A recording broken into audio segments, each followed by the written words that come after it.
See where we go.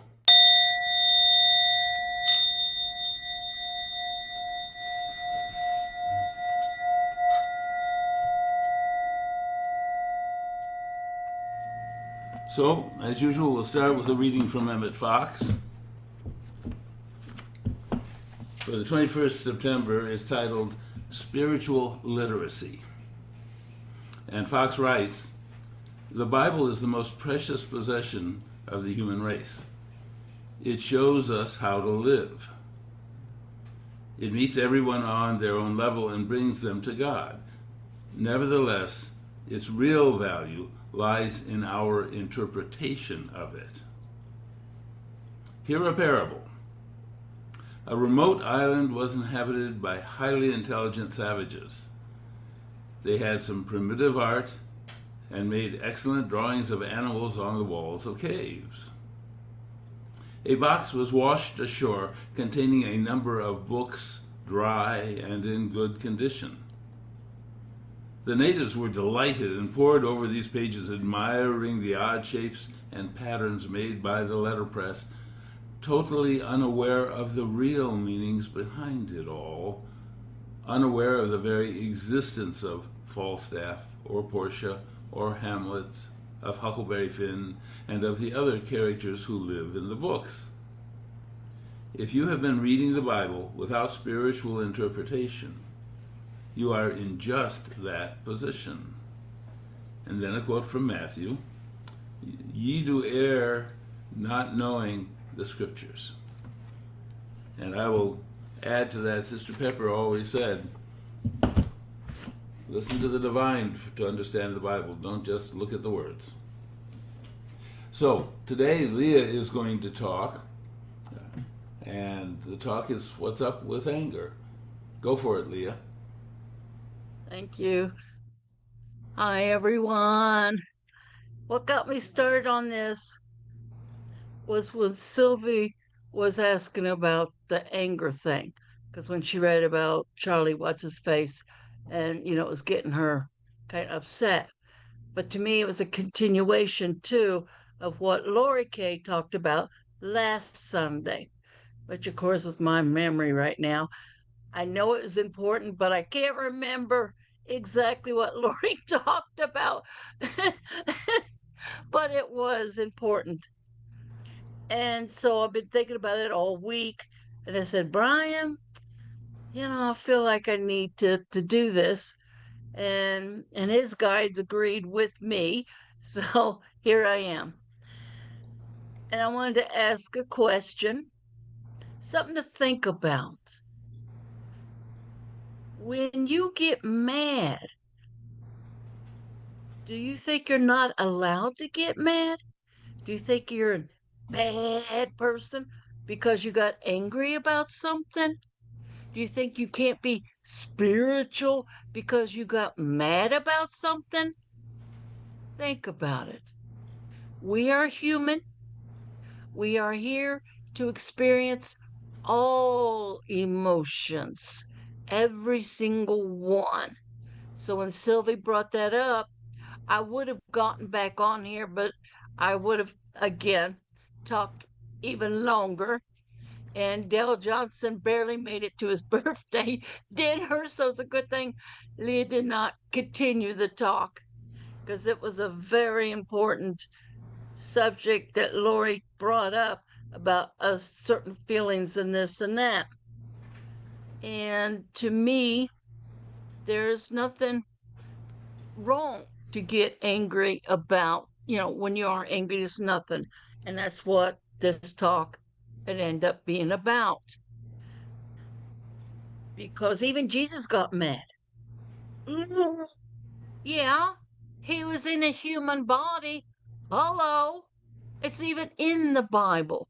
When he went to the temple, he was furious at how those rabbis were attacking, well, not attacking, but they were abusing their power. They were taking advantage of people that didn't have money. They became money lenders. And I think that's where it came all the way through history as Jews, which is not true for all of them, obviously, and being money lenders. I think from that story, because Jesus, being human, did not appreciate people not being treated properly. So he got mad at the injustice. So, yes, we are allowed to get mad. It all depends on how you use your anger. How do you use it? Do you use it, oh, it's a bad day for me? You did this to me. You did that. Are you doing it that way? Or are you saying, wait a minute? Because this is something that happened. Well, those of us over 50 at least will recall this lady whose daughter got killed by a drunk driver. And it used to be if you drove drunk, it's like, oh, well. And if you kill somebody, oh, well, sorry for your loss. Well, this lady got angry enough that she formed what is known as MAD, Mothers Against Drunk Drivers. She, sorry of all times for Liz to call me. She used that.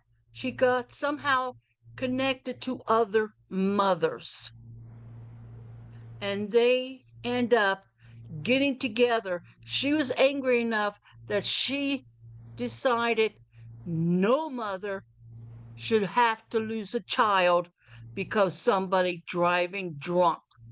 She used that energy of that anger as if this is not right. Now, was she wrong getting mad? No.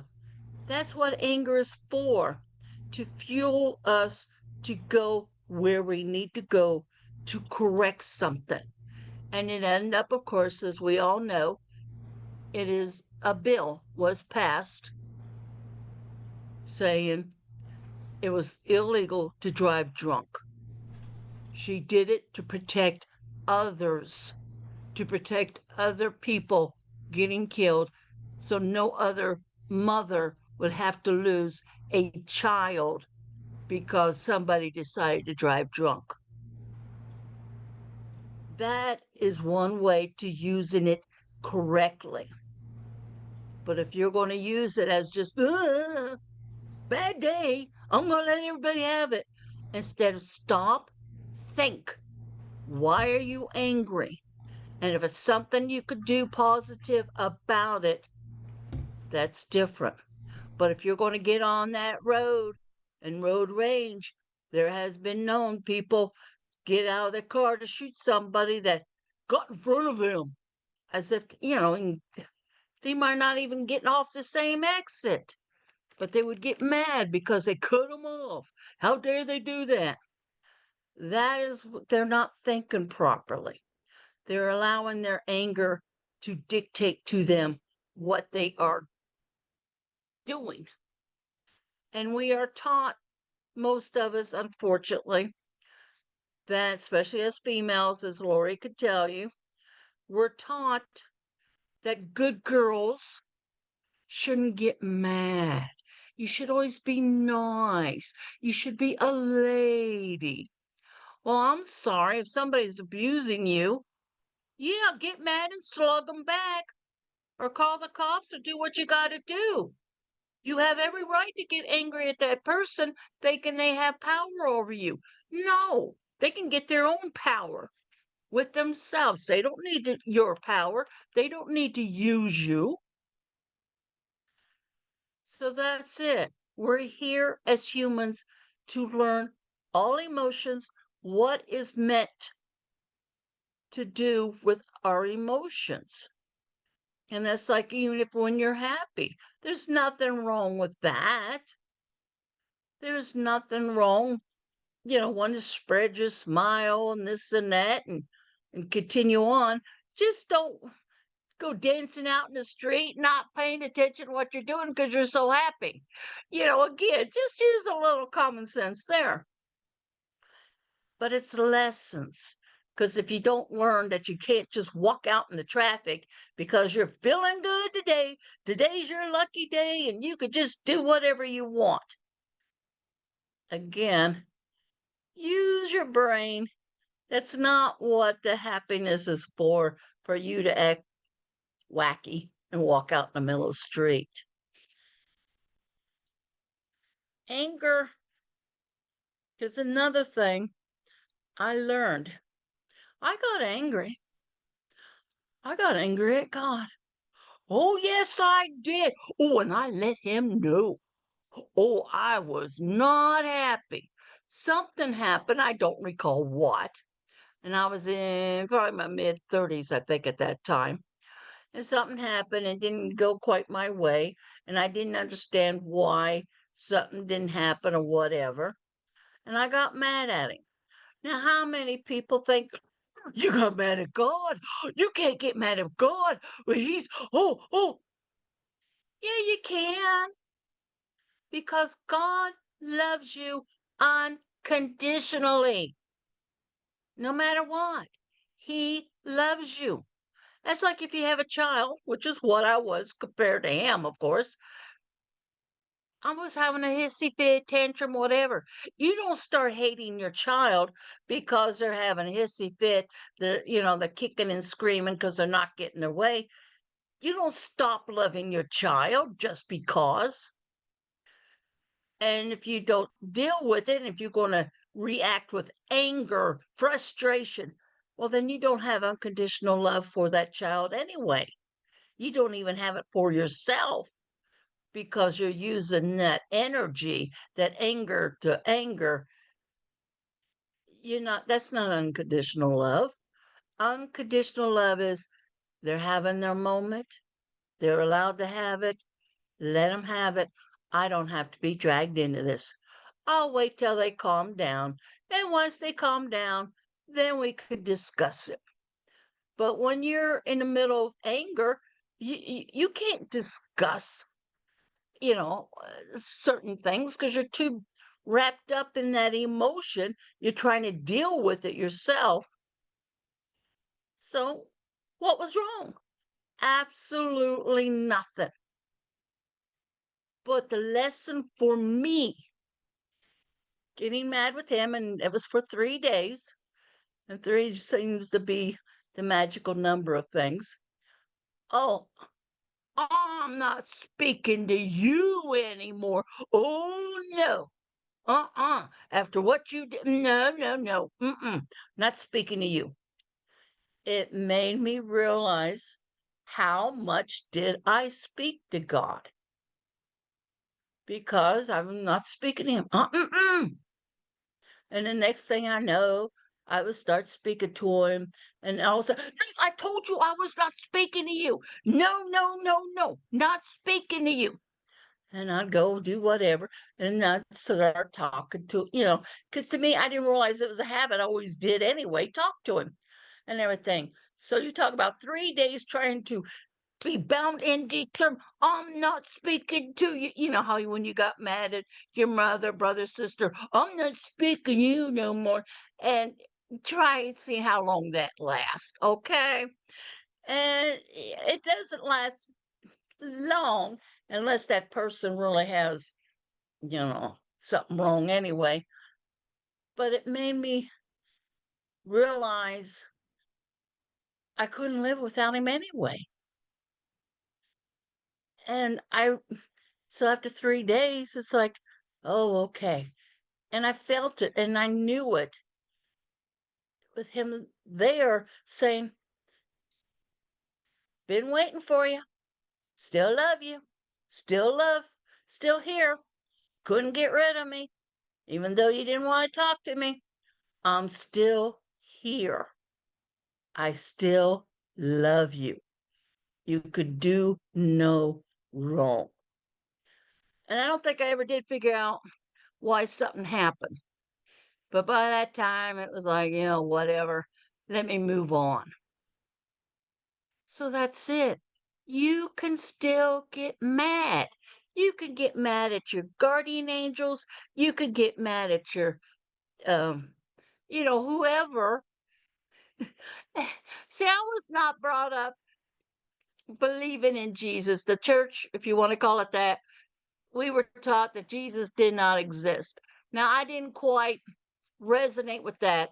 I knew he existed, but we were, they were more on focus on God. So it's supposed to go. So it was only a few years ago that I realized, oh, wait a minute. He did create somebody. Oh, yeah, that guy, Jesus. Oh, he did create somebody else I could have talked. Because that was another thing I said. Why couldn't you create somebody else I could have talked to instead of just you? Because when you're mad, you want to talk to somebody. And it was just a few years ago. And this happened, when I was 30 and I'm almost 70. So, however many years. So, it took me how many years to realize, oh, yeah, there was a second person. I just never really talked to him. And even now, I know Jesus exists, but he is not the one I go to. God is my go to and everything. So yeah, it took how many years to realize God did create somebody else. Of course, you got your archangels, you got your seraphims, all that. He has created multiple, even goddesses, as Star Child will let you know. He had created all this and that, but when you're used to one particular thing and unconditional love, God was always there for me. I just didn't realize how much until I got angry enough to tell him I wasn't speaking to him. It was no fair. I had no one else to talk to. How dare he do that to me? So it was a lesson I needed to learn to realize he was my all and still is.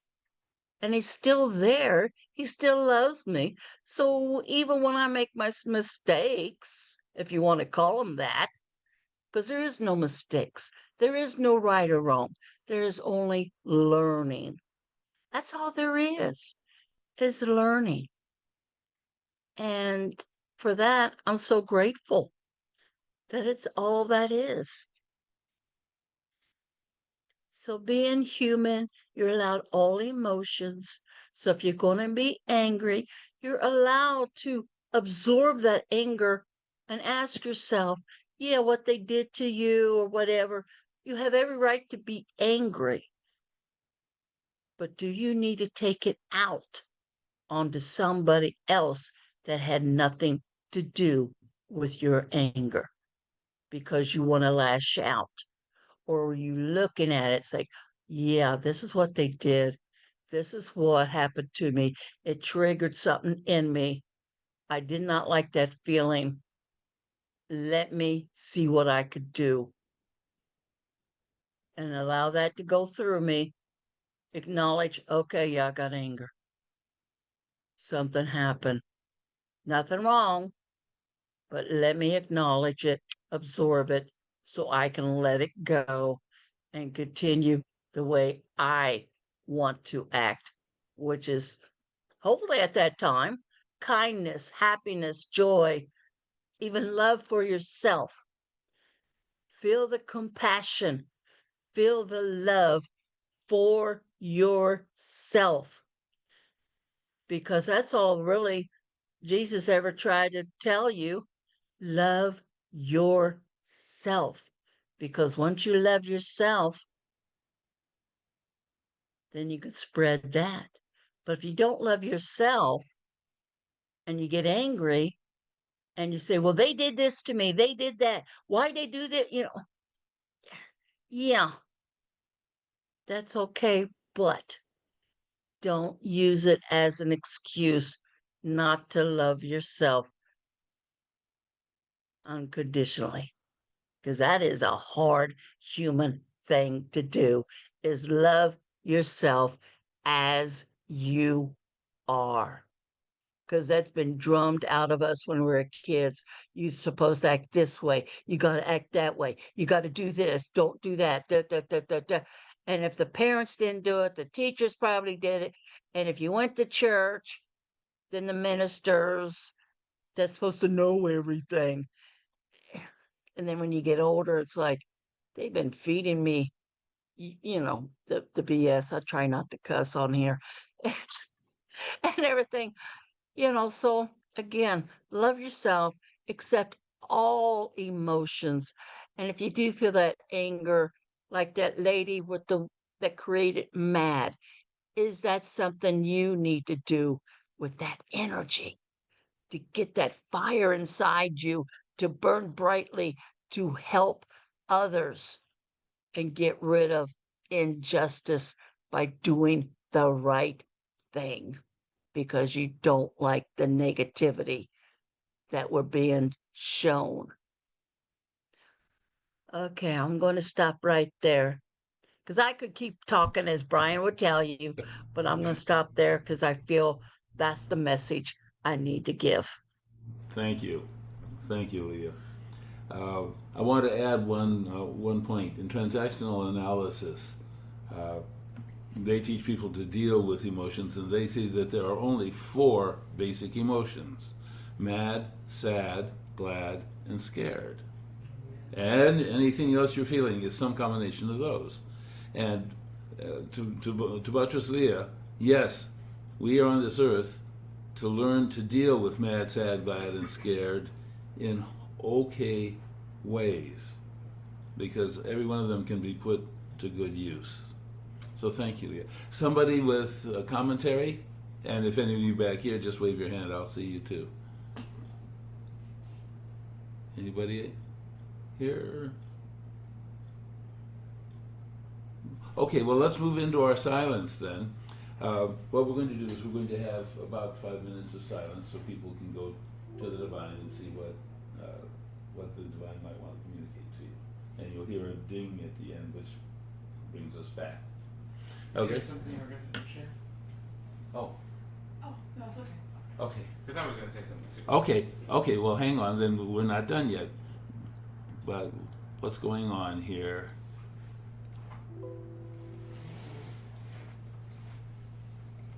Okay, our guests have something to say, so go ahead. Yeah.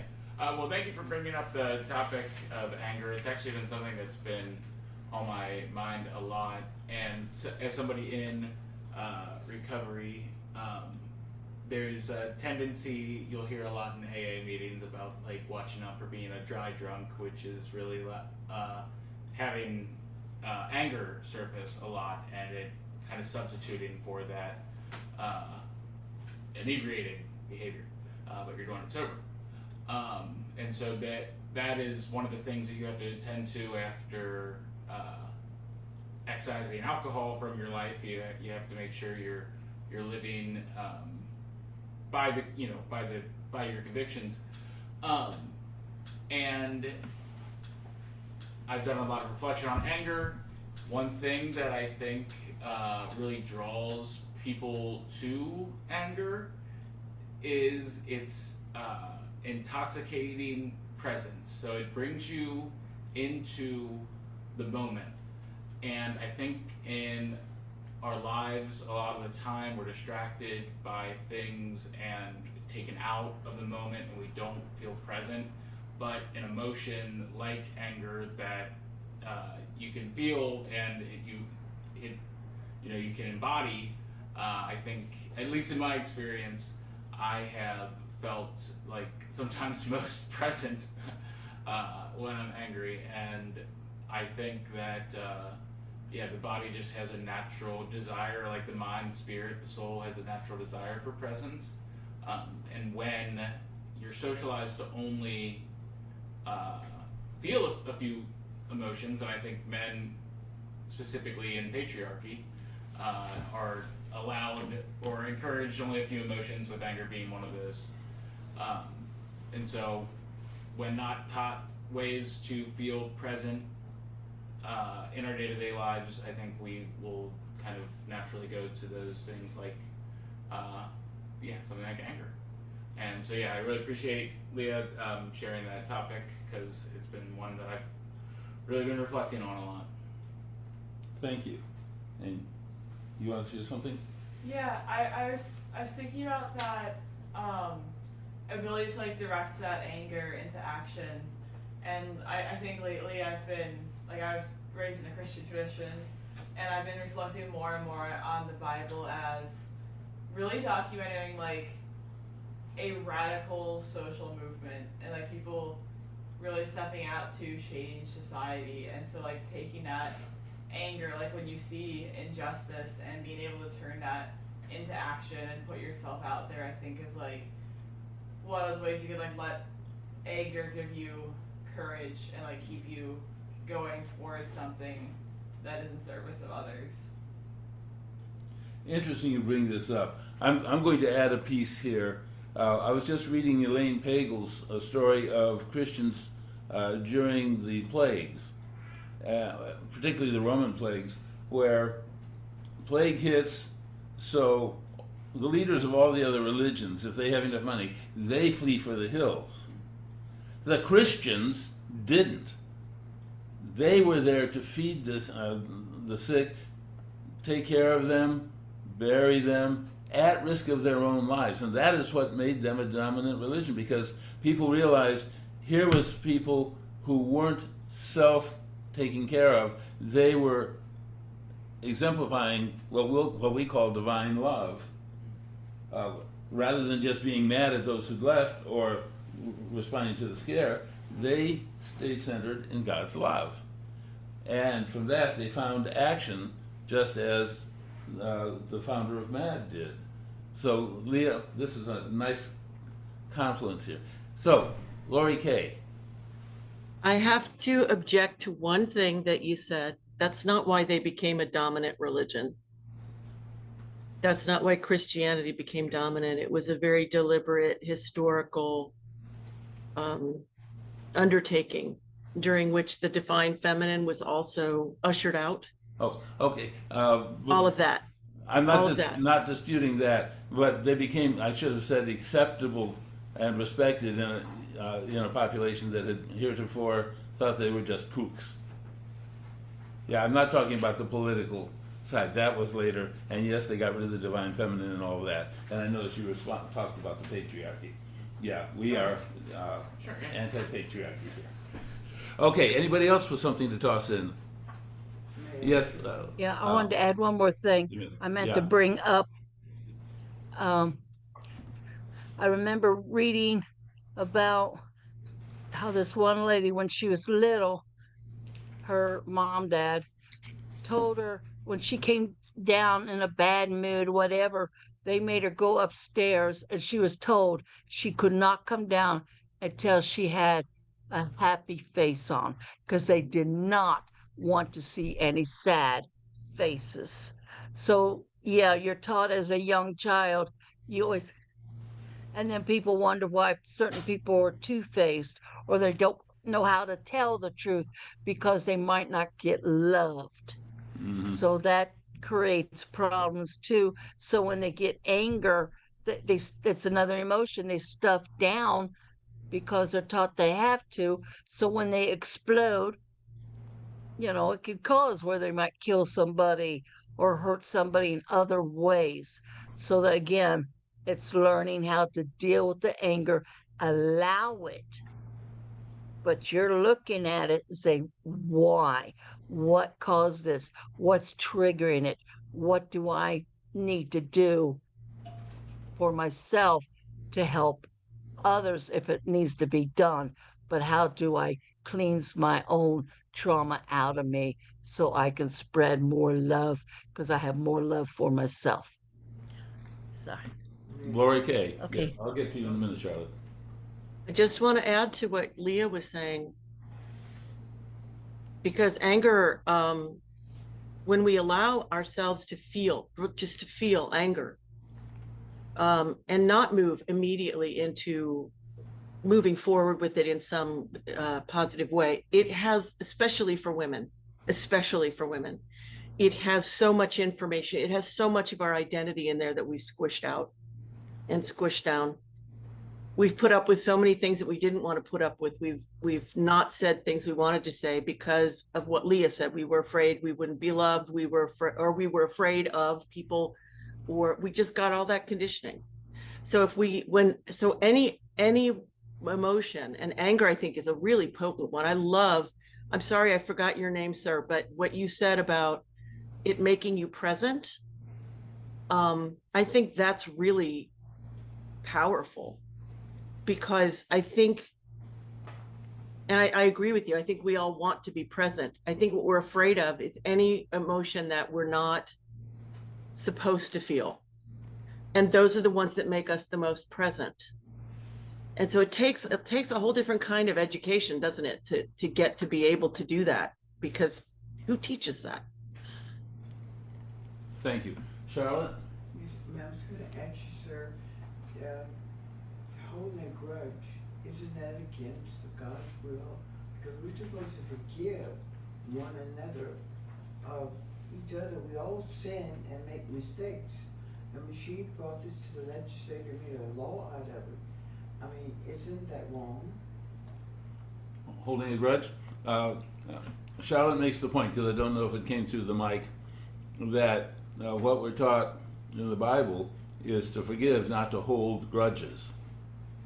And I can agree there's a difference between holding a grudge and making use of that energy to accomplish something positive. And I was going to add that I was taught as a young too. It's not just women. I was taught the only legitimate emotion was happy, and I remember being knocked over with a pitchfork, more or less, when suddenly there was the realization, oh my God, there's other feelings. What do I do with this? And had to sort it all out.